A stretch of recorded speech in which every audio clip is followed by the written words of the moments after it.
ഇപ്പോൾ താങ്കൾ ഒരുപാട് ആളുകളെ കൗൺസിലിംഗ് ചെയ്തിട്ടുണ്ടല്ലോ, ഒരുപാട് ആളുകളുടെ അനുഭവങ്ങളും കേട്ടിട്ടുണ്ട്, അവരുമായിട്ട് ഇന്ററാക്ട് ചെയ്തിട്ടുമുണ്ട്. അപ്പം ആ ഒരു പ്രോസസ്സ് എങ്ങനെയാ? അത് വളരെ രസകരമാണോ, ഇൻട്രസ്റ്റിംഗ് ആണോ, എങ്ങനെയാണത്? ഇൻട്രസ്റ്റിംഗ് ആണ്, പലപ്പോഴും ചലഞ്ചിങ് ആണ്. കാരണം ഒരുപാട് പലതരത്തിലുള്ള ആൾക്കാരായിരിക്കും, പലതരത്തിലുള്ള പ്രശ്നങ്ങളായിരിക്കും. നമുക്കെല്ലാത്തിനും നേരത്തെ പറഞ്ഞ പോലെ മുന്നേ കൂട്ടിയുള്ള ഉത്തരങ്ങളൊന്നുമില്ല. നമ്മൾ എക്സ്പ്ലോർ ചെയ്ത് വരുമ്പോൾ ചിലപ്പോൾ ഒരുപാട് സമയം എടുക്കുമായിരിക്കും നമുക്ക് അവരെ മനസ്സിലാക്കാനും അവരെ സഹായിക്കാനും ഒക്കെ. എന്താണ് അവിടെ എക്സാക്ട്ലി പ്രശ്നം എന്നുള്ളത് തിരിച്ചറിയാൻ തന്നെ സമയം എടുക്കുമായിരിക്കും. പക്ഷെ എനിക്കതിൽ എക്സൈറ്റിംഗ് ആയിട്ട് തോന്നാറുള്ള കാര്യം എന്താണെന്ന് വെച്ചാൽ, നമ്മൾ ചില കാര്യങ്ങൾ ചോദിച്ചു വരുമ്പോൾ ചില ചോദ്യങ്ങളിൽ അവർ പെട്ടെന്ന് വേറെ രീതിയിലൊരു, നമ്മൾ കൊടുക്കുന്ന ആ ചോദ്യത്തിൽ വേറൊരു ആംഗിൾ ഉണ്ടാവും. അവർ അതുവരെ ചിന്തിക്കാത്തൊരു ആംഗിൾ അതിനകത്ത് ചിലപ്പോൾ വരും. അപ്പോൾ പെട്ടെന്ന് അവർ പറയും, അത് അങ്ങനെ ഞാൻ ആലോചിച്ചിട്ടില്ല കേട്ടോ, അല്ലെങ്കിൽ ആ രീതിയിൽ ഞാനിതിനെ കണ്ടിട്ടില്ല കേട്ടോ, അതിപ്പോഴാണ് സാറ് പറയുമ്പോഴാണ് അങ്ങനെ ആലോചിക്കുന്നത്, ഞാനതൊന്ന് ആലോചിച്ച് നോക്കട്ടെ, അല്ലെങ്കിൽ അങ്ങനെ ആണെങ്കിൽ ഇങ്ങനെ ആയിരിക്കുമല്ലോ എന്ന രീതിയിൽ അത് പെട്ടെന്ന് സ്ട്രൈക്ക് ചെയ്തതുപോലെ ഉള്ള മറുപടികൾ. അതെനിക്ക് വളരെ പേഴ്സണലി ഭയങ്കര എക്സൈറ്റിംഗ് ആയിട്ടുള്ളൊരു കാര്യമാണ്. കാരണം അവരാലോചിച്ചിട്ടില്ലാത്തൊരു കാര്യം നമുക്ക് ഒരു ഓപ്ഷൻ നമുക്ക് കൊടുക്കാൻ പറ്റിയെങ്കിൽ, അതങ്ങനെയാണെന്ന് അടിച്ചേൽപ്പിക്കലല്ല, പക്ഷെ ഇങ്ങനെ ആണെങ്കിലോ ഒരു ചോദ്യമാണ്. അപ്പോൾ ആ ഒരു ഓപ്പൺ എൻഡഡ് ചോദ്യമായിരിക്കും. പക്ഷെ ആ ചോദ്യത്തിലൂടെ അവർക്ക് വേറൊരു പെർസ്പെക്റ്റീവ് കൊടുക്കാൻ കഴിയുന്നുണ്ടെങ്കിൽ അത് ഈ പ്രോസസ്സിൽ എന്നെ സംബന്ധിച്ച് അത് ഭയങ്കര എക്സൈറ്റിംഗ്. അപ്പോൾ ഞാൻ എപ്പോഴും ശ്രദ്ധിക്കുക, അത്തരം ചോദ്യങ്ങൾ കണ്ടെത്താനുള്ളൊരു ശ്രമം എൻ്റെ ഭാഗത്ത് നിന്നുണ്ടാവും. ഒരു സെഷൻ തുടങ്ങുന്നതിന് മുമ്പേ തന്നെ എക്സിസ്റ്റിംഗ് ക്ലയൻ്റ് ആണെങ്കിൽ മുമ്പത്തെ സെഷനിൽ എന്തൊക്കെയാണ് പറഞ്ഞത് എന്നുള്ളതും അതിനെപ്പറ്റി നമ്മളൊന്ന് കൺസെപ്ച്വലൈസ് ചെയ്യും, എന്തൊക്കെയാണ് അതിൽ സാധ്യതകളുള്ളത്. അപ്പോൾ ഇത്തരം ചോദ്യങ്ങൾ ഞാൻ ഓൾറെഡി ചിലപ്പോൾ പ്രിപ്പയർ ചെയ്ത് വെക്കും, എന്തൊക്കെ ചോദിക്കാൻ പറ്റും. അത് പലതും എനിക്ക് കൂടുതൽ അറിയാൻ വേണ്ടിയുള്ള ചോദ്യങ്ങളായിരിക്കും, ചിലത് ഇത്തരത്തിലുള്ള വേറെ ഇങ്ങനെയാണെങ്കിലോ എന്നുള്ളത്. അപ്പോൾ അത് വേറെ ഏതൊക്കെ രീതിയിലാകാം എന്നുള്ളത് ആലോചിച്ച് വെക്കും. കാരണം ക്ലയൻറ്റ് പറയുന്നത് അവരുടെ ഒരു സ്റ്റോറിയാണ്, അവരുടെ സൈഡിൽ നിന്നുള്ള ഒരു ആംഗിളിലുള്ളൊരു കാര്യം മാത്രമാണ്. ഇപ്പോൾ നമുക്ക് തന്നെ അറിയാം, നമ്മളിപ്പോൾ ഒരാളോട് വഴക്ക് കൂടി കഴിഞ്ഞാൽ നമ്മൾ ആ വഴക്കിനെ പറ്റി മൂന്നാമതൊരാളോട് ചെന്ന് പറയുമ്പോൾ നമ്മുടെ വേർഷനാണ് പറയുന്നത്, അല്ലാതെ അത് ഫെയർ ആയിട്ട് ഈക്വൽ ആയിട്ടല്ല പറയുന്നത്. അത് അറിഞ്ഞോ അറിയാണ്ടോ നമ്മളുടെ ഒരു വേർഷനായിരിക്കും പറയുന്നത്. അത് മാത്രമായിരിക്കില്ല അതിനകത്തെ യാഥാർത്ഥ്യം. അപ്പം അതിൽ വേറൊരു ആംഗിൾ കൊണ്ടുവരുമ്പോഴാണ് നമുക്ക്, അപ്പോൾ അവർ കാണാത്ത ഒരു ആംഗിൾ നമുക്ക് കണ്ടുപിടിക്കാൻ പറ്റിയാൽ അത് ഭയങ്കര എക്സൈറ്റിംഗ് ആണ്. അപ്പം പല കേസുകളിലും അത് ചിലപ്പോൾ കുറേ സമയം എടുത്തിട്ടായിരിക്കും, ചിലപ്പോൾ 1-2 സെഷനിൽ തന്നെ അത് ചെയ്യാൻ പറ്റാറുണ്ട്.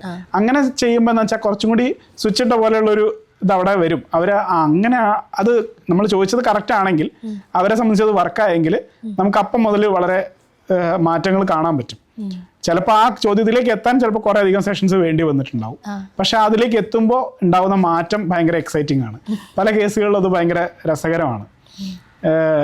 അത് ചിന്തിക്കുന്ന രീതി മാറുമ്പോൾ ചിലപ്പോൾ പെട്ടെന്ന് ടക്കെന്നുള്ള രീതിയിൽ ഒരു അവർ തന്നെ പറയും, അത് ഞാൻ അങ്ങനെ ആലോചിച്ചപ്പോഴാണ് എനിക്ക് മാറ്റം വന്നത് എന്ന്.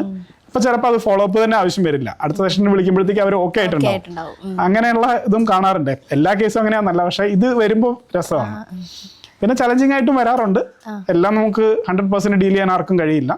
ഏറ്റവും എഫക്റ്റീവ് ആയിട്ടുള്ള ആൾക്കാരുടെ പോലും എന്താ പറയാ, അവരുടെ മുമ്പിൽ വരുന്ന എല്ലാം വർക്കാവുന്നു എന്നുള്ളതല്ല.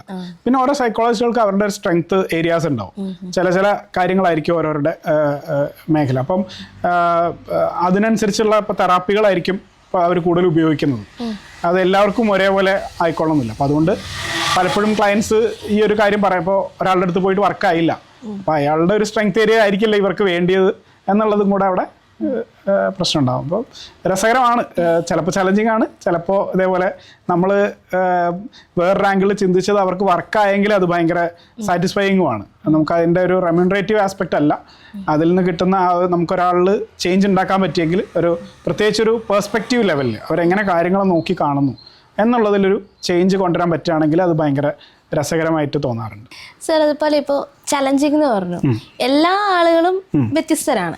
എല്ലാവരും ഇപ്പൊ തുറന്ന് സംസാരിക്കുന്ന ആളുകളല്ല, ഈ ഉൾവലിഞ്ഞ് ഐസൊലേറ്റഡ് ആയിട്ട് നിൽക്കുന്ന ആൾക്കാരും ഉണ്ട്. അവര് ചിലപ്പം ഇപ്പം എനിക്ക് സൈക്കോളജി ഒരു കൺസൾട്ടിങ് വേണം എങ്കിൽ പോലും എനിക്കത് ആ തെറാപ്പിസ്റ്റിനോട് തുറന്ന് പറയാൻ പറ്റുന്നില്ല എന്നൊരു അവസ്ഥയിൽ ഇരിക്കുന്ന ആളുകളും ഉണ്ടാവും. തുറന്ന് എനിക്ക് എന്താ പ്രശ്നമെന്ന് എനിക്ക് തന്നെ മനസ്സിലാക്കാൻ പറ്റുന്നില്ല, പക്ഷെ എനിക്കത് എൻ്റെ തെറാപ്പിസ്റ്റിനോട് പറയണം എന്നൊരു അവസ്ഥയിൽ നിൽക്കുന്ന ഒരാളുണ്ടാവും. അയാൾക്ക് തുറന്ന് സംസാരിക്കാനും പറ്റുന്നുണ്ടായിരിക്കുന്നില്ല. അപ്പൊ അങ്ങനെ അത്തരത്തിൽ ഒരാൾ വന്നു കഴിഞ്ഞാൽ അതെങ്ങനെയാ കൈകാര്യം ചെയ്യാ? അത് അങ്ങനത്തെ പലപ്പോഴും അങ്ങനത്തെ കേസുകൾ വരാറുണ്ട്. അതായത് അവർക്ക് തന്നെ അറിഞ്ഞുകൂടാ എന്താണ് അവരെ ബാധിക്കുന്നതെന്ന് അറിയില്ല. അപ്പൊ അത് എന്ത് പറയണമെന്ന് അറിയില്ല, അല്ലെങ്കിൽ പറയാൻ കുറച്ച് കാര്യങ്ങളുണ്ട് അത് എങ്ങനെ പറയണമെന്ന് അറിയില്ല. അപ്പൊ പലപ്പോഴും തുടക്കത്തിൽ തന്നെ ആൾക്കാർ അത് പറയും. അതായത് എനിക്ക് അറിഞ്ഞുകൂടാ എന്താ പറയണ്ടേന്നുള്ളത്, എനിക്ക് എന്തൊക്കെയോ ഇങ്ങനെ കാര്യങ്ങളുണ്ട് എന്നിട്ട്. അപ്പം ഞാൻ ആദ്യം അല്ലെങ്കിൽ ചെയ്യേണ്ടത് ഇതാണ്. അത് എന്താണ്, നമ്മൾ അവരെ ഫസ്റ്റ് ഓഫ് ഓൾ ഇതൊരു എന്താ പറയുക, റഷ് ചെയ്യേണ്ട ആവശ്യമില്ല. നിങ്ങളിപ്പോൾ തന്നെ 10 മിനിറ്റിനുള്ളിൽ നിങ്ങളുടെ പ്രശ്നങ്ങൾ എല്ലാം ആദ്യം ലിസ്റ്റ് ചെയ്യൂ. അത് കഴിഞ്ഞിട്ട് അങ്ങനെയല്ല, അവരുടേതായ സമയമെടുത്ത് കംഫർട്ടബിൾ ആക്കി. ഇപ്പോൾ നമ്മൾ ആദ്യം ആ കംഫർട്ടബിൾ ആക്കുക എന്നുള്ള പ്രോസസ്സ് അവിടെ ചെയ്യേണ്ടതുണ്ട്. കാരണം അവർക്ക് പറയാനുള്ളത് ചിലപ്പോൾ അവർക്ക് ക്ലാരിറ്റി ഇല്ലാത്തത് കൊണ്ടായിരിക്കാം, ഇനി അല്ലെങ്കിൽ പറയാൻ ഹെസിറ്റേഷൻ ഉള്ളതുകൊണ്ടായിരിക്കാം. രണ്ടാണെങ്കിലും ആദ്യം തന്നെ നമ്മൾ അവരെ ഒന്ന് കംഫർട്ടബിൾ ആക്കുന്ന രീതിയിൽ കുറച്ചൊന്ന് സംസാരിക്കണം. അത് കഴിയുമ്പോൾ ചിലപ്പം ചില ആൾക്കാർ പറഞ്ഞു തുടങ്ങും. പിന്നെ ഒന്ന് ആലോചിച്ച് കഴിഞ്ഞാൽ നമ്മൾ കൗൺസിലിംഗ് എന്നുള്ള പ്രോസസ്സാണ് എന്നൊക്കെ ആണെങ്കിലും അതുവരെ സംസാരിക്കാത്ത ഒരാളോട് വളരെ പേഴ്സണൽ ആയിട്ടുള്ള കാര്യങ്ങൾ പെട്ടെന്ന് പറഞ്ഞു തുടങ്ങുക എന്നുള്ളൊരു അതിനകത്തൊരു അസ്വാഭാവികത സാധാരണഗതിയിലുണ്ട്. ആ അസ്വാഭാവികത തോന്നിക്കാതിരിക്കുക എന്നുള്ളതാണ് ചലഞ്ച്. ആസ് എ സൈക്കോളജിസ്റ്റ് നമ്മളത് കംഫർട്ടബിൾ ആക്കിയാൽ ചിലപ്പോൾ അവർ പെട്ടെന്ന്, അപ്പോൾ അതൊരു ചലഞ്ചായിട്ട് എടുക്കേണ്ട ആവശ്യമില്ല. നിങ്ങൾ ഈ സെഷനിൽ തന്നെ മുഴുവൻ കാര്യങ്ങൾ പറഞ്ഞോളണം എന്നൊന്നുമില്ല എന്ന് ഇതാക്കാം. ഇനി അവർക്ക് തന്നെ ധാരണയില്ലാത്തൊരു കാര്യമാണ്, എനിക്ക് എന്തൊക്കെയോ കാര്യങ്ങളുണ്ട് പക്ഷെ എന്താണെന്ന് എനിക്ക് അറിഞ്ഞുകൂടാ എന്നാണെങ്കിൽ അവിടെ നമ്മൾ ചോദ്യങ്ങൾ ചോദിക്കണം. വളരെ സ്പെസിഫിക് ആയിട്ടുള്ള ചോദ്യങ്ങൾ ചോദിച്ചെത്തുമ്പോഴാണ് അപ്പം നമ്മുടെ കയ്യിൽ കുറേ ചോദ്യങ്ങൾ ഉണ്ടാവണം. അതിനെ പരമാവധി എക്സ്പ്ലോർ ചെയ്യുന്ന രീതിയിൽ, അവരെ അനുഭവപ്പെടുന്നതിനെ കൃത്യം ക്ലാരിഫൈ ചെയ്യുന്ന രീതിയിൽ എന്ത് ചെയ്യണം, ചോദ്യങ്ങൾ ചോദിച്ചെടുക്കണം. ഇപ്പോൾ ഫോർ എക്സാമ്പിൾ, എനിക്ക് ഇങ്ങനെ ഒരു ഫീലിംഗ് വരുന്നു എന്നാണ് ഒരാൾ പറയുന്നത്. ആ ഫീലിംഗ് എന്നുള്ള വാക്കിന് അയാൾ കൊടുക്കുന്ന ഡെഫിനേഷൻ എന്താ നമ്മൾ അറിയണം. ഞാൻ വിചാരിക്കുന്ന ഫീലിംഗ് ആയിരിക്കില്ല അയാളെ സംബന്ധിച്ച്. അപ്പോൾ അതെന്താണെന്ന് നമ്മൾ ഫിഗർ ഔട്ട് ചെയ്യുക എന്നുള്ളത് ഭയങ്കര ഇമ്പോർട്ടൻ്റ്. അപ്പം പലപ്പോഴും നമ്മൾ വേണമെങ്കിൽ കുറച്ച് വാക്കുകൾ അങ്ങോട്ട് കൊടുക്കാം, ഒരു ലിസ്റ്റ് ഓഫ് വാക്കുകൾ കൊടുത്തിട്ട് ഇതിൽ ഏതൊക്കെയാണ് നിങ്ങൾക്ക് ഫീൽ ചെയ്യുന്നത്. അപ്പോൾ കുറച്ചുകൂടെ സ്പെസിഫിക് ആയിട്ട് നമുക്ക് അറിയാൻ പറ്റും. അല്ലാതെ ഒരാൾ ഒരു വാക്ക് പറയുമ്പോഴത്തേക്ക് അത് ഞാൻ എടുക്കുന്ന അതേ മീനിങ് ആണ് അയാൾ ഉദ്ദേശിച്ച് നമ്മൾ തെറ്റിദ്ധരിക്കരുത്. അപ്പം അങ്ങനെ ചോദിച്ചെടുക്കുക എന്നുള്ളത് ഒരു സ്കില്ലാണ്. ഒരു ക്ലാരിറ്റി ഇല്ലാത്തൊരു സാഹചര്യമാണെങ്കിൽ ആ ക്ലാരിറ്റി വരുത്തി എടുക്കുക എന്നുള്ളത് അതും രസകരമാണ്. ചിലപ്പോൾ നമ്മൾ പറഞ്ഞു വരുമ്പോൾ അയാൾ തന്നെ നേരത്തെ പറഞ്ഞ പോലെ അയാൾ തന്നെ ആലോചിച്ചിട്ടില്ലാത്തൊരിതിലേക്ക് ഇതൊക്കെയാണ് എന്നെ എഫക്റ്റ് ചെയ്യുന്നതല്ലേ എന്നുള്ളത്. കാരണം ഇത് പലപ്പോഴും ബാക്ക്ഗ്രൗണ്ടിൽ കിടക്കുമായിരിക്കും. ആൾക്കാർ ബോധപൂർവം ആലോചിച്ച് മുമ്പിൽ ഉണ്ടാവില്ല, എടുത്തു പറയാനുണ്ടാവില്ല. പറഞ്ഞു വരുമ്പോൾ നമുക്ക് കിട്ടും ഇതൊക്കെയാണ് കാര്യങ്ങൾ എന്നുള്ളത്. എല്ലാത്തിലും അങ്ങനെ കിട്ടിക്കൊള്ളണമെന്നില്ല. ഇപ്പോൾ ഈ പറഞ്ഞ പോലെ ഒരു മെഡിസിൻ ആവശ്യമുള്ളൊരു കേസാണെങ്കിൽ ഇപ്പോൾ നമ്മൾ വിചാരിക്കുക ഓക്കെ ഒരാൾ ആങ്ഷ്യസ് ആവണമെങ്കിൽ അല്ലെങ്കിൽ ഡിപ്രസ്ഡ് ആവണമെങ്കിൽ ഇന്ന കാര്യങ്ങൾ ഉണ്ടാവും എന്നാണ് നമ്മൾ സിമ്പിൾ ലോജിക്കൽ ആലോചിക്കുക. അങ്ങനെ കാരണങ്ങളൊന്നും വേണമെന്ന് യാതൊരു നിർബന്ധവും ഇല്ല. ജസ്റ്റ് നമ്മുടെ ഈ പറഞ്ഞ ഇപ്പോൾ ഒരു മെഡിസിൻ ആവശ്യമുള്ള കേസാണെങ്കിൽ ആ ബ്രെയിൻ കെമിസ്ട്രി മാറിയതുകൊണ്ട് മാത്രം ഒരു പ്രശ്നം വരാം. അതിൽ എല്ലാ ഘടകങ്ങളും ഉണ്ട് എന്ന് വെച്ചാൽ ബയോളജിക്കൽ, സൈക്കോളജിക്കൽ, സോഷ്യൽ ആയിട്ടുള്ള ഘടകങ്ങളെല്ലാം ചേർന്ന് വരുമ്പോഴാണ്. അപ്പോൾ ഇതെല്ലാം കൂടിയായിരിക്കും ചിലപ്പോൾ വർക്ക് ചെയ്യുന്നുണ്ടാവുക. നമ്മളതിനെ ഒരു ഒറ്റ ഉത്തരത്തിലേക്ക് ചുരുക്കുന്നതിൽ കാര്യമില്ല. അപ്പോൾ നമ്മൾ ഒരു കൃത്യമായ മാനസികമായൊരു റീസൺ ഉണ്ടായിരിക്കണം എന്ന് പറയുന്നതിനകത്തും കാര്യമില്ല. പലപ്പോഴും സോഷ്യൽ റീസൺസും അതിലുണ്ടാവാം, അല്ലെങ്കിൽ ബയോളജിക്കൽ റീസൺസും ഉണ്ടാവാം. അത് ആ വ്യക്തിക്ക് തന്നെ അറിഞ്ഞോളണമെന്നില്ല. അപ്പോൾ അതുകൊണ്ട് തന്നെ അതും മനസ്സിലാക്കേണ്ടത് ഇമ്പോർട്ടൻ്റ് ആണ്. ഇപ്പോൾ ആൾക്കാർ ഇപ്പോൾ ഒരു ഹോർമോൺ ഇഷ്യൂ ആയിരിക്കാം ചിലപ്പോൾ, അത് അയാൾക്ക് തന്നെ അറിഞ്ഞിട്ടുണ്ടാവില്ല. അപ്പം നമ്മൾ ചിലപ്പോൾ പറയും വേറെ എന്തെങ്കിലും വ്യതിയാനം ശാരീരികമായിട്ടുള്ള കാര്യങ്ങളും കൂടെ ഒന്ന് എക്സ്പ്ലോർ ചെയ്യേണ്ടതായിട്ടും വരും. അങ്ങനെയാണ് അതിനെ കാണേണ്ടത്. സർ, അതുപോലെ കുട്ടികളുടെ കാര്യത്തിൽ കുട്ടികളെ ഒരു കൗൺസിലിങ്ങിലേക്ക് കൊണ്ടുവരിക എന്നുള്ളത് എനിക്ക് തോന്നുന്നു അതൊരു ചെറിയൊരു ചലഞ്ചിങ് ആയിട്ടുള്ളതാണ് നമ്മുടെ ഇപ്പോഴത്തെ ഒരു സാമൂഹിക അന്തരീക്ഷം വെച്ചിട്ട്. അപ്പം ഒരു കുട്ടി, പിടിവാശിയുള്ളൊരു കുട്ടി കൗൺസിലിംഗ് കൊണ്ടുവരില്ല എന്ന് പറയുമ്പോഴേ നമ്മളിപ്പോൾ ഒരു മാതാപിതാക്കളെ സംബന്ധിച്ചിടത്തോളം പ്രശ്നമില്ലെങ്കിൽ പോലും അവരുടെ ഉള്ളിലൊരു ഉത്കണ്ഠയുണ്ട്. ഇത് ഞാൻ എൻ്റെ കുട്ടീനെ കൗൺസിൽ ചെയ്യാൻ കൊണ്ടുചെല്ലുന്നു, അപ്പോൾ അത് മറ്റുള്ളവർ അറിയുമ്പോൾ അല്ലെങ്കിൽ അവരുടെ കൂട്ടുകാർ അല്ലെങ്കിൽ ബന്ധുക്കൾ അറിയുമ്പോൾ കുട്ടിക്ക് മാനസികമായിട്ട് എന്തെങ്കിലും പ്രശ്നമുണ്ടോ, അത്തരത്തിലുള്ളൊരു ഉത്കണ്ഠ ഉണ്ടാവും. അപ്പം സാർ അതിനെ എങ്ങനെയാണ് നമ്മൾ കാണേണ്ടതെന്ന്? അതിൽ രണ്ട് വശം ഇപ്പോൾ ഈ ചോദിച്ചതിലുണ്ട്. അതായത് ഇത് പബ്ലിക് പെർസെപ്ഷൻ്റെ കാര്യമുണ്ട്, സ്റ്റിഗ്മ എന്നുള്ളത്. കുട്ടികളുടെ കാര്യത്തിലും അല്ല മുതിർന്നവരുടെ കാര്യത്തിലും ആ പ്രശ്നമുണ്ട്. ഒരു സൈക്കോളജിസ്റ്റിൻ്റെ അടുത്ത് പോകുന്നു അല്ലെങ്കിൽ ഒരു സൈക്യാട്രിസ്റ്റിനെ കാണിക്കുന്നു എന്നുള്ളതാണെങ്കിലും മരുന്ന് കഴിക്കുന്നതാണെങ്കിലും കൗൺസിലിംഗ് ആണെങ്കിലും രണ്ടിനും സ്റ്റിഗ്മയുണ്ട്. അപ്പോൾ അത് ഒരു പറഞ്ഞ പോലെ അതിന് മാറാൻ നമുക്ക് ഷോർട്ട് കട്ടുകളൊന്നുമില്ല. സമൂഹം കൂടുതൽ അതിനെപ്പറ്റി മനസ്സിലാക്കി വരിക എന്നുള്ളത് മാത്രമേ അതിന് സൊല്യൂഷനുള്ളൂ. അത് പതുക്കെ നടക്കുന്നുണ്ട്. പ്രത്യേകിച്ച് സോഷ്യൽ മീഡിയ അതിൽ കുറേയൊക്കെ ഹെൽപ്പ് ചെയ്യുന്നുണ്ട്. എല്ലാം ഒന്നും കറക്റ്റ് അല്ല എങ്കിലും കുറേ കാര്യങ്ങൾ ആൾക്കാരിലേക്ക് എത്തുന്നുണ്ട്. പക്ഷെ അത് ഗ്രാജുവലായിട്ടേ വരുള്ളൂ. പെട്ടെന്ന് ഒരു മാറ്റം അതിൽ പ്രതീക്ഷിക്കാൻ കഴിയില്ല. ബട്ട് പരമാവധി ആൾക്കാർ കുറച്ചെങ്കിലും ഇതിനെപ്പറ്റി ധാരണയുള്ളവർ മറ്റുള്ളവരെ എഡ്യൂക്കേറ്റ് ചെയ്യാൻ ശ്രമിക്കേണ്ടതുണ്ട്. ആരെങ്കിലും കൗൺസിലിംഗ് എടുക്കുന്നത് അല്ലെങ്കിൽ മരുന്ന് കഴിക്കുന്നുണ്ട് എന്നുള്ളതിനെ ആരെങ്കിലും നെഗറ്റീവായിട്ട് പറയുകയാണെങ്കിൽ അത് അങ്ങനെ കാണേണ്ട ആവശ്യമില്ല. അത് ബാക്കി കാര്യങ്ങളൊക്കെ നമ്മൾ മരുന്ന് കഴിക്കുന്നത് നെഗറ്റീവായിട്ട് എടുക്കാറില്ലല്ലോ. ബ്രെയിൻ്റെ ഒരു കാര്യത്തിന് മാത്രമായിട്ട് നമ്മൾ ഇതാക്കേണ്ട, അത് ജസ്റ്റ് അനദർ ഓർഗൻ, അത്ര അങ്ങനെ എടുക്കാമല്ലോ വേണമെങ്കിൽ. അതേപോലെ അപ്പോൾ കൗൺസിലിംഗ് എടുക്കേണ്ട കാര്യമാണെങ്കിൽ അത് അപ്പം സയൻറ്റിഫിക് ആയിട്ട് എടുക്കുന്നതിന് പകരം വേറെ എന്തെങ്കിലും ചെയ്യുവാണോ വേണ്ടത്? ഇതല്ലേ കറക്റ്റായിട്ട് ചെയ്യേണ്ട കാര്യം. ഒരു ബുദ്ധിമുട്ടുണ്ടെങ്കിൽ അതിന് ചികിത്സ എടുക്കുക എന്നുള്ളതല്ലേ കറക്റ്റ്. അതിന് അയാളെ മോശമായിട്ട് എടുക്കേണ്ടതുണ്ടോ? ശാരീരികമായിട്ട് ഉള്ളതിന് ആരും മോശമായിട്ട് എടുക്കാറില്ലല്ലോ.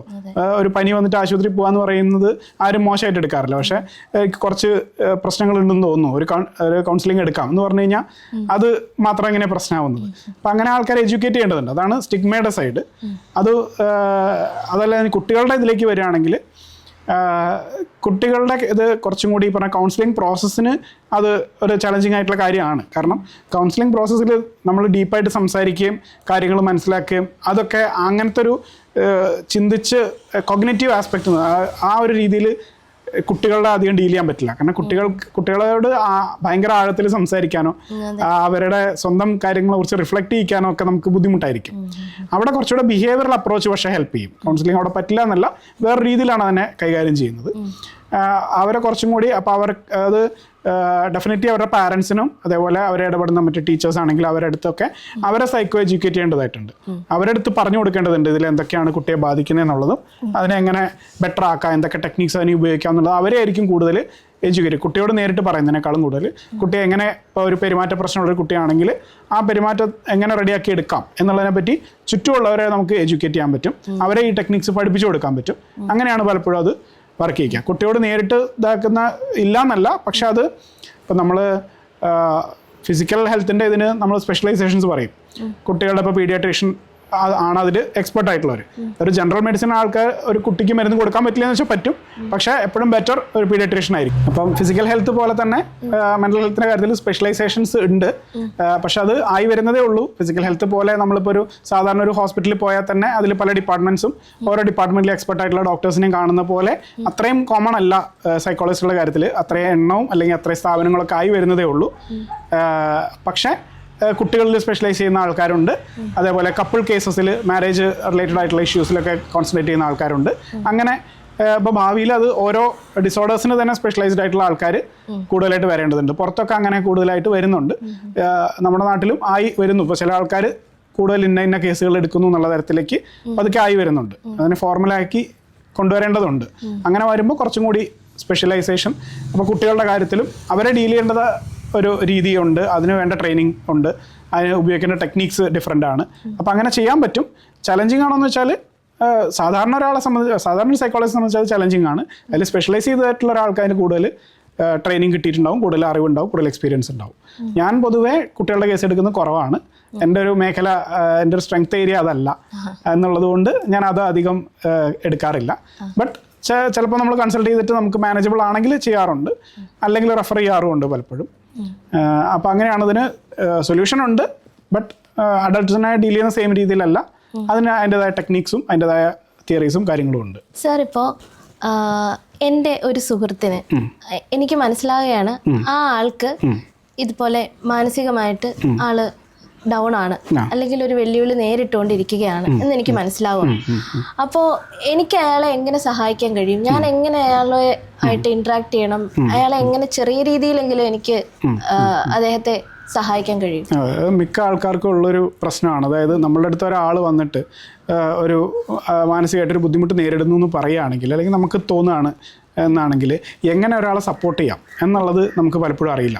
ഇപ്പോൾ സോഷ്യൽ മീഡിയയിലൊക്കെ പലപ്പോഴും ഇപ്പോൾ എന്തെങ്കിലും ഇപ്പോൾ ഒരു സൂയിസൈഡ് ഉണ്ടാവുകയാണെങ്കിൽ, അതായത് ഒരു സെലിബ്രിറ്റിയോ ഒക്കെ സൂയിസൈഡ് ചെയ്യുന്ന സാഹചര്യം, ഇപ്പം സുശാന്ത് സിംഗ് രജ്പുത് എന്നുള്ള നടൻ സൂയിസൈഡ് ചെയ്തപ്പോൾ ഒത്തിരി മെൻ്റൽ ഹെൽത്തിനെ കുറിച്ചൊക്കെ ഒത്തിരി പോസ്റ്റുകളൊക്കെ വന്നു. അപ്പോൾ മിക്ക ആൾക്കാരും പറയുന്നത് ഇങ്ങനത്തെ ക്യാമ്പയിൻ പോലെ വരുമ്പോൾ മിക്ക ആൾക്കാരും എല്ലാവരും തുറന്ന് സംസാരിക്കൂ എന്ന് പറഞ്ഞുകൊണ്ടിരിക്കും. പക്ഷെ ഇത് കേൾക്കാൻ ആളുണ്ടെങ്കിലല്ലേ സംസാരിക്കാൻ പറ്റുള്ളൂ. സംസാരിച്ച് നോക്കുമ്പോൾ കേൾക്കുന്ന ആൾ വളരെ ജഡ്ജ് ചെയ്തിട്ട് സംസാരിക്കുകയാണെങ്കിൽ പിന്നെ പറയാൻ നിൽക്കില്ലല്ലോ.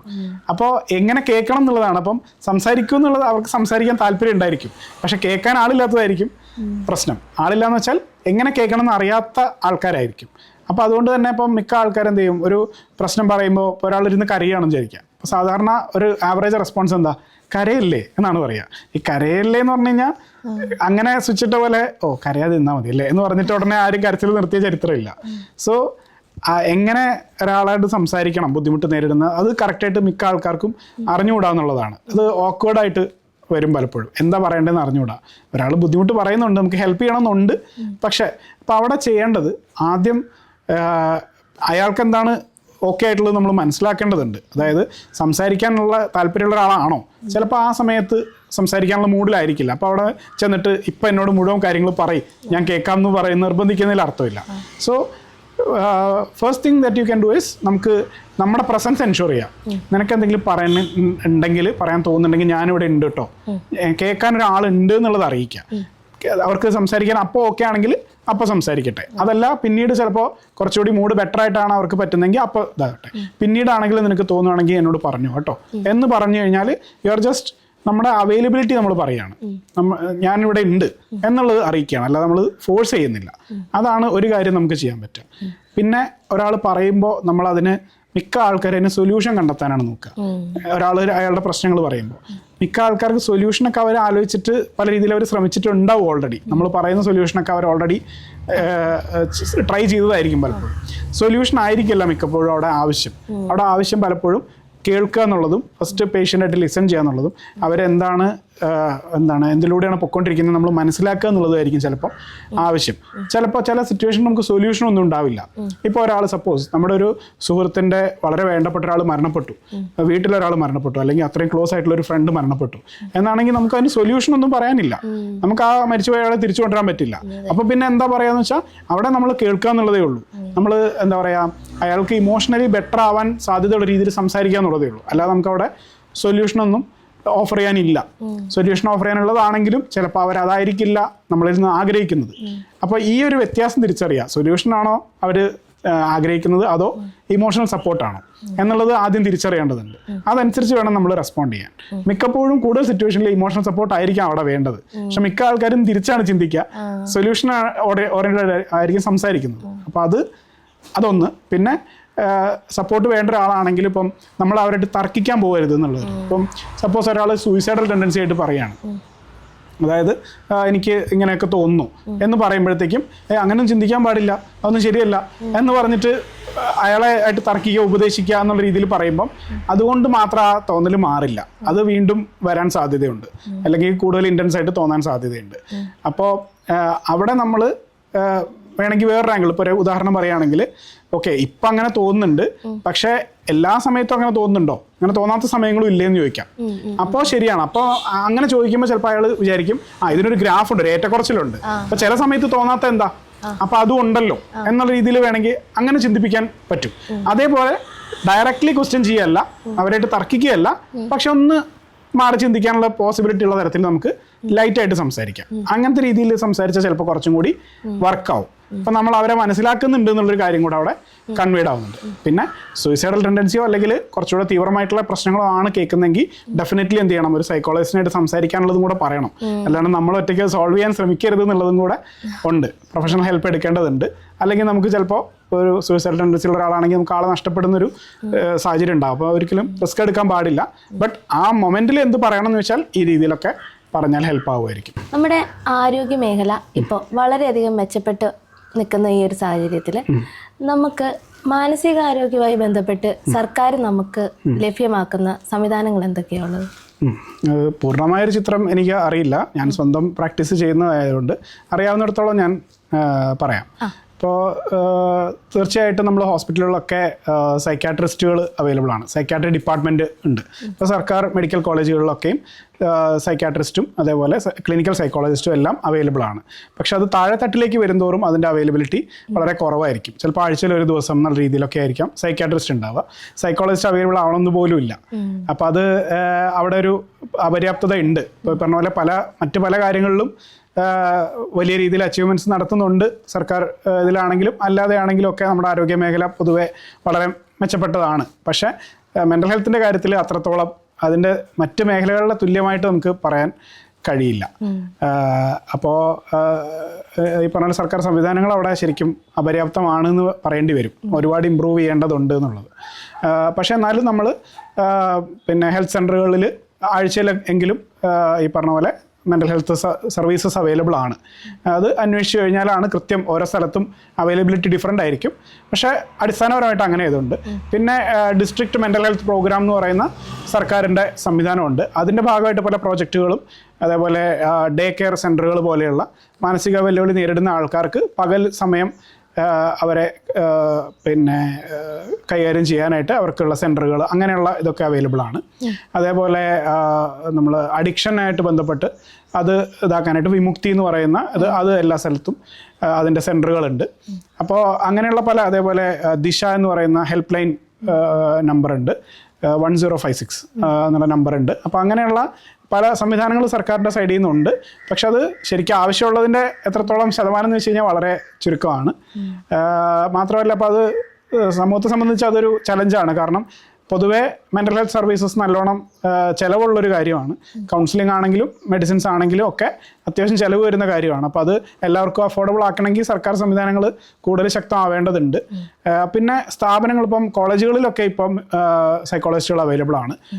സർക്കാർ കോളേജുകളിൽ ജീവനി എന്ന് പറഞ്ഞ പ്രോജക്റ്റിൻ്റെ ഭാഗമായിട്ട് സൈക്കോളജിസ്റ്റുകൾ അവൈലബിൾ ആണ്. അപ്പോൾ അവർ കൗൺസിലിംഗ് പ്രൊവൈഡ് ചെയ്യും. അതേപോലെ മറ്റ് പ്രോഗ്രാംസ്, ട്രെയിനിങ് പ്രോഗ്രാംസ് ഒക്കെ കണ്ടക്ട് ചെയ്യുകയൊക്കെ ചെയ്യുന്നുണ്ട്. അപ്പോൾ അതിപ്പം മിക്ക സ്ഥാപനങ്ങളിലും അതൊരു കൂടുതലായി വരുന്നുണ്ട്. പ്രൈവറ്റ് കോളേജുകളിൽ അത്ര സ്ട്രോങ് ആയിട്ടില്ല. ആ കോളേജുകൾ സ്വന്തം നിലയ്ക്ക് അതിൻ്റെ ആവശ്യകത മനസ്സിലാക്കി ചെയ്യുമ്പോഴേ അത് കൂടുതൽ വരുന്നുള്ളൂ.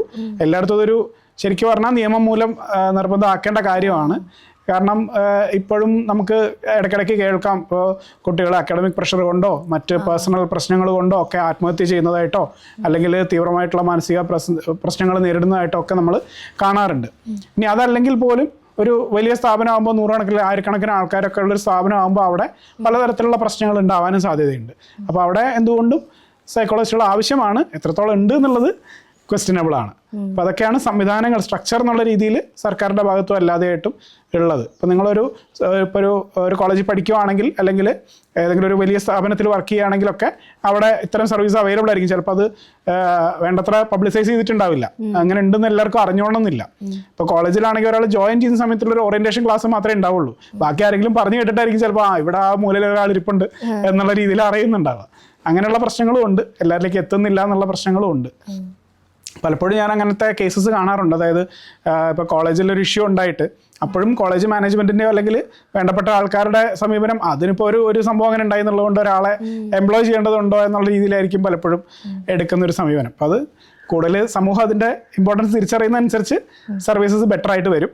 ബട്ട് ഇല്ലയെന്നല്ല, പക്ഷേ ഇനിയും കുറേ ഇമ്പ്രൂവ് ചെയ്യാനുണ്ട് എന്നുള്ളതാണ്. ഇത്തരം സർവീസസ് ഒക്കെ ഉണ്ട്, നിലവിൽ അവൈലബിൾ ആണ്. നമ്മൾ പലപ്പോഴും തേടി പിടിച്ച് എത്തേണ്ടി വരും. അതേപോലെ ഇപ്പോൾ ഡൊമസ്റ്റിക് അബ്യൂസ് ഒക്കെ ഉണ്ടെങ്കിൽ അതിനുള്ള ഇതുണ്ട്. നമുക്ക് സ്ത്രീകൾക്ക് രാത്രി സേഫായിട്ട് നിൽക്കാനുള്ള ഇടങ്ങളുണ്ട്. ഇതൊക്കെ എത്രത്തോളം ആൾക്കാർക്ക് അറിയാം എന്നുള്ളത് ഇപ്പോൾ അവിടെ കൗൺസിലിംഗും പ്രൊവൈഡ് ചെയ്യുന്നുണ്ട്. ഇപ്പോൾ ഗാർഹിക പീഡനം നേരിടുന്ന സ്ത്രീകൾക്ക് പെട്ടെന്ന് ഹെൽപ്പ് വേണമെങ്കിൽ അതിന് കൗൺസിലിംഗ് പ്രൊവൈഡ് ചെയ്യാനും താമസിക്കാനും അങ്ങനെയുള്ള പലതരത്തിലുള്ള സർവീസസ് അവൈലബിൾ ആണ്. പക്ഷേ ഇത് എല്ലാവർക്കും അറിഞ്ഞുകൂടാന്നുള്ളതാണ് സങ്കടകരമായ കാര്യം. പിന്നെ ഇമ്പ്രൂവ് ചെയ്യേണ്ടതുമുണ്ട്. അതാണ് സ്ട്രക്ചേഴ്സ് അല്ലെങ്കിൽ സംവിധാനങ്ങളായിട്ടുള്ളത്. സർ, ഇത്രയും നേരം നമ്മൾ മാനസികാരോഗ്യത്തെ കുറിച്ചിട്ട് ഒരുപാട് കാര്യങ്ങൾ സംസാരിച്ചു. സർ, ഇതിൽ നിന്നെല്ലാം ആളുകൾ എന്താണ് മനസ്സിലാക്കേണ്ടത്, അല്ലെങ്കിൽ സാറിന് എന്താണ് ഇതിനെക്കുറിച്ചിട്ട് ആളുകളോട് പറയാനുള്ളത്? നമ്മൾ സംസാരിച്ചതിൻ്റെ പ്രധാന ഉദ്ദേശം കൂടുതൽ മാനസികാരോഗ്യത്തെക്കുറിച്ചും കൗൺസിലിങ്ങിനെ കുറിച്ചും സൈക്കോളജിയെക്കുറിച്ചും ഒക്കെ ആൾക്കാർ കൂടുതൽ അറിഞ്ഞിരിക്കേണ്ടതുണ്ട് എന്നുള്ളതാണ്. അപ്പോൾ നമ്മൾ തുടക്കത്തിൽ പറഞ്ഞ പോലെ ശാരീരിക ആരോഗ്യത്തെക്കുറിച്ച് പിന്നെയും ആൾക്കാർക്ക് ധാരണയുണ്ട്, അതുപോലെ മാനസികാരോഗ്യത്തെക്കുറിച്ച് ധാരണയില്ല. അപ്പോൾ അത് ഉണ്ടാക്കേണ്ടതുണ്ട് എന്നുള്ളതാണല്ലോ നമ്മൾ സംസാരിച്ചത്. അപ്പോൾ അത് നമ്മൾ ശരിക്കും പറഞ്ഞാൽ ഈ സംസാരിച്ചേക്കാളും കൂടുതൽ കാര്യങ്ങൾ അല്ലെങ്കിൽ ഇത്രയും കാര്യങ്ങളെങ്കിലും ആൾക്കാരിലേക്ക് എത്തേണ്ടതുണ്ട്. അപ്പം ഇത് കേൾക്കുന്ന ആൾക്കാർ ഈ മനസ്സിലാക്കിയ കാര്യങ്ങൾ ചുറ്റുമുള്ള ആൾക്കാരോട് ഷെയർ ചെയ്യുക എന്നുള്ളത് പ്രധാനപ്പെട്ടൊരു കാര്യമാണ്. ആരെങ്കിലും നെഗറ്റീവായിട്ട് ഇതിനെ കാണുന്നുണ്ടെങ്കിൽ അവരെ എഡ്യൂക്കേറ്റ് ചെയ്യുക, അവരെ പറഞ്ഞ് മനസ്സിലാക്കുക, തിരുത്തുക എന്നുള്ളത് ആവശ്യമാണ്.